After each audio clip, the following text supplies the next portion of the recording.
Salut tout le monde, première vidéo pour moi sur Summoner Sword Chronicle.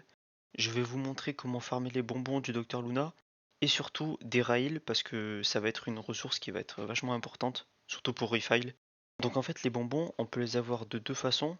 Il y a une façon qui va être de faire des donjons pendant l'événement, des arènes, des quêtes répétitives. En fait tout ce que vous allez faire pour jouer ça va vous donner des bonbons. Mais la part la plus importante quand on n'a pas de ticket et surtout pour les gens qui sont free to play, ça va être via le bashing de mobs. Donc là on voit que j'ai déjà pris mon transcendance plus quelques vélins, je vais prendre celui-ci. L'event il a commencé depuis déjà 3 jours, donc ça fait 2 jours et demi. Et j'ai déjà farmé à peu près 16 000 bonbons, sachant que j'ai utilisé moins d'une dizaine de tickets. Vous pouvez les voir là, je les ai encore là. Hop, j'ai 122 et 179. Et en fait ma technique pour maximiser le taux de bonbons que je vais choper en bâchant des mobs, ça va surtout être en fonction des mobs que vous utilisez. Donc moi j'utilise les trois mobs suivants, je vais vous les montrer. Mon mob que je vais mettre en link, ça va être Rémi, tout simplement parce qu'en fait son skill 3, il va vous booster la vitesse de déplacement.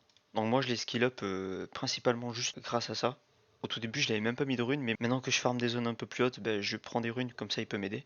Donc en fait je le mets en link en lui disant de faire que son skill 2. Son skill 2 c'est une augmentation de la vitesse de 20 secondes.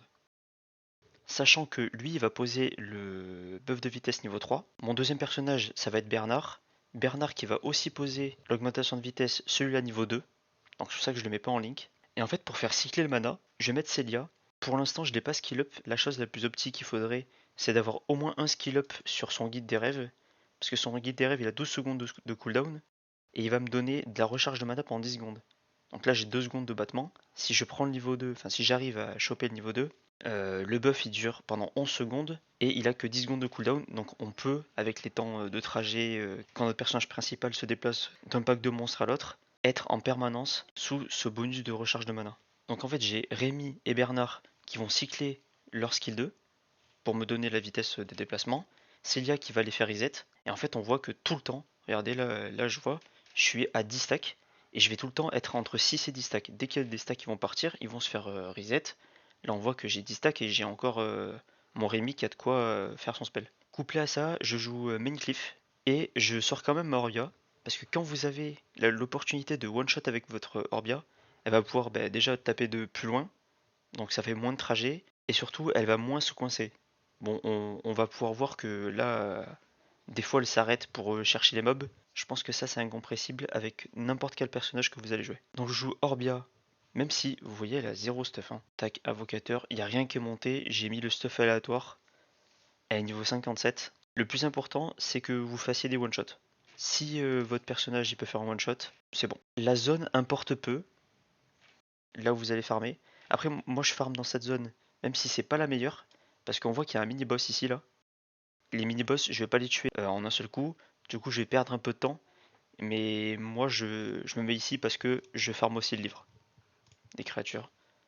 Faut voir que celui-là je l'ai fini. Et là en fait, je suis en train de faire les warbears ici. Donc cette nuit, j'ai mis à farmer mon personnage dans une zone vide. Donc le mieux c'est qu'avant de mettre votre personnage en automatique, vous vous mettez là où vous avez envie, où vous pouvez surtout one-shot les mobs, et vous allez directement regarder combien il y a de canaux qui sont ouverts. Donc là on voit qu'il y en a 5, 10, 15, 20, 25, 30. Il y a 32 canaux ouverts, donc ça veut dire qu'il y en a plein qui seront vides. Là vous voyez il y a 2 personnes, 3, là 3, encore 3, là il y en a 4, 4. Donc dans ces zones qui sont très peu peuplées, moi, l'endroit où je suis allé farmer cette nuit, c'était à la forêt splendide. Il y a toute une zone où il y a 2 inugami où je suis allé farmer les inugami cette nuit. Donc les trois choses les plus importantes, c'est la première, c'est vos monstres.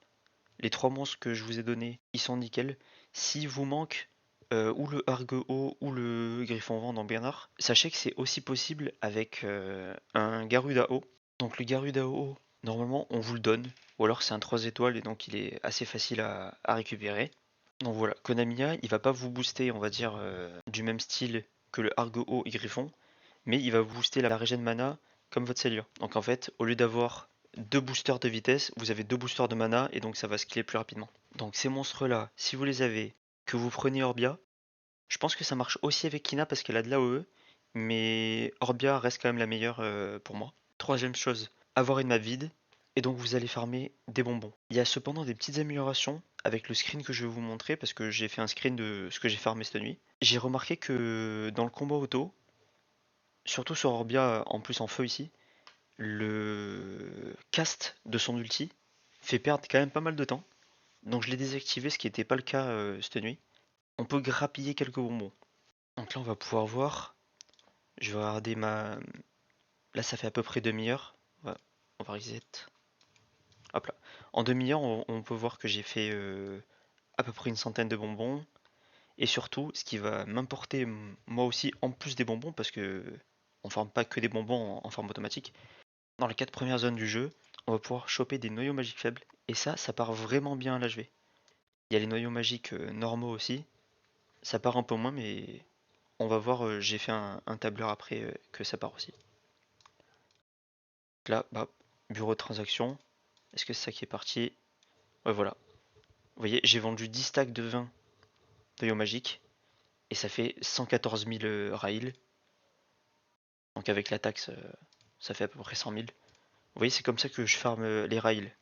Donc là, je vous ai mis sur l'écran le screen que j'ai fait quand je me suis réveillé ce matin. Donc on peut voir il est 9 heures du matin là. Et en 5h40, j'avais fait 1500 bonbons à peu près, 3 stacks des noyaux magiques faibles, un stack de noyaux magiques tout court, et allez, on va dire presque un demi-stack de fragments d'amélioration.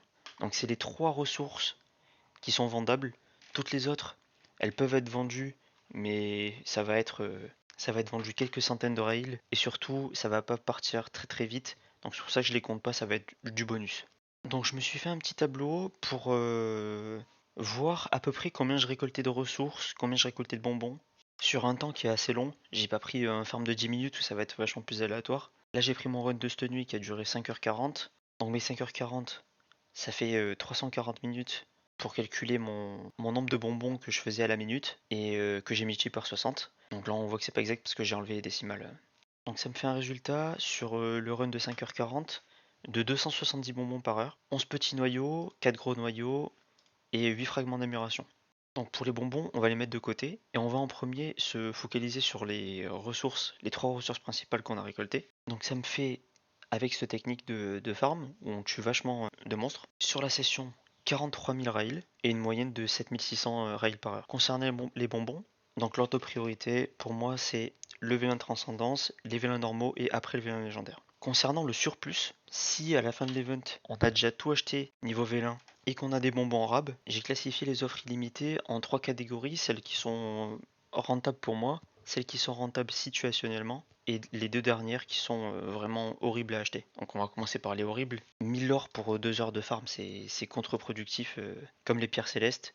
Si vous voulez 5000 pierres célestes, vous allez faire 2 runs de jeunes pousses. Ça va vous prendre au grand max 15 minutes avec la recherche des jeunes pousses, mais ça vaut pas le coup de farmer 2 heures pour ça. Pour les pierres de durabilité, c'est des compos qui sont très intéressantes, mais le seul problème c'est qu'on les achète une par une.